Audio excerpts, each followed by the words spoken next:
As we all know, The Office was taken hostage by our NBC overlords with no detailed date of release, and only one outline demand.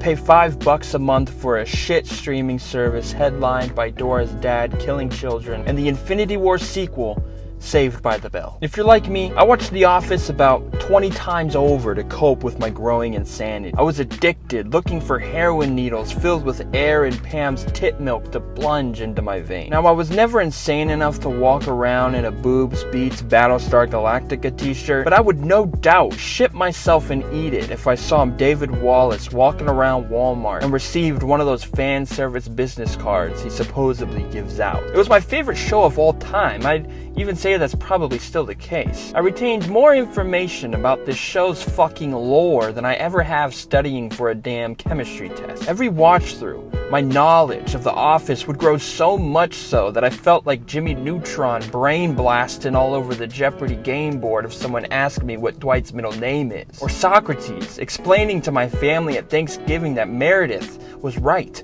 all along. That Pam is the biggest douchebag in the entire show. It's one of those shows that allows you to watch it over and over and over until your eyes melt out of your ass because it's just so damn good. But where The Office truly ascends to the heavens of Lil Uzi's forehead jewel is at night. The after hours when the moon is risen and you're fast asleep and the sound of an insomniac pigeon creaks in the distance. But Beth, how are you watching it when you're asleep? Exactly. The Office is the best damn show to fall asleep to. Not because it's boring, but because it can do everything. On one winter evening, in order to silence my jackhammer thoughts, I needed to find something. A video, a movie, a fucking show, a damn sex tape. Something to help me get to sleep. And I thought to myself, why not put on the show you watch every hour of the day for every hour of the night?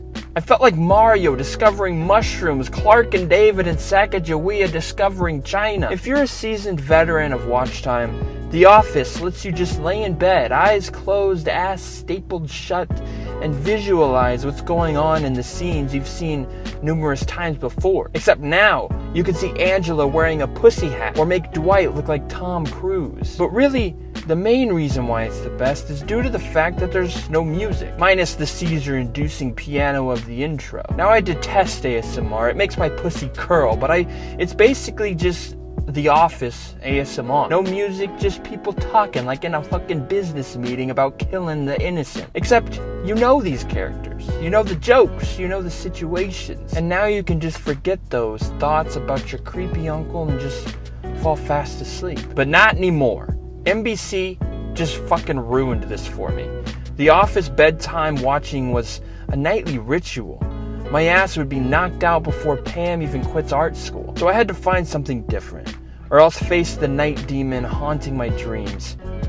Yeah, I'll just find something different. I needed to find something like The Office, of course. Something that won't make me peek over my covers to see what just happened. First, I tried The Office clone Parks and Rec, which didn't really work because I've only watched it one time, so I was constantly peeking and fapping until it was 5 a.m. So no to Parks and Rec.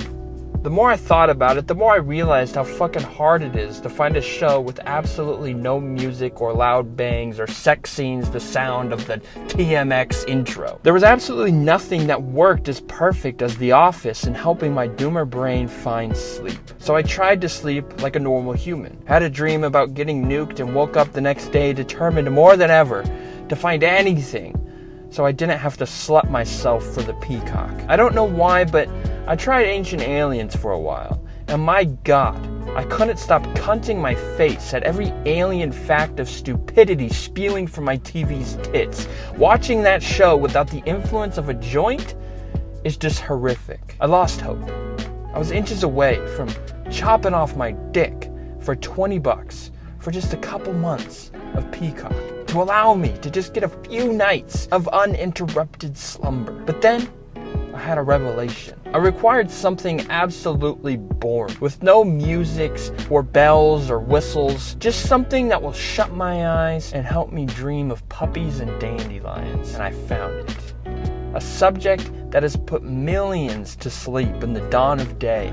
school. Specifically trigonometry lectures, MIT calculus, fucking history about Puerto Rico, where the whiteboard covers a wall the size of Texas. It was as if I was actually in class, ready to fall asleep before I even take out my notebook.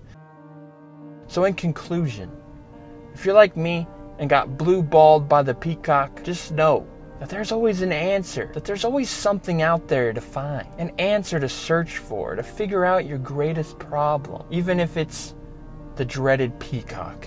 And I'll tell you folks, the peacock will never win.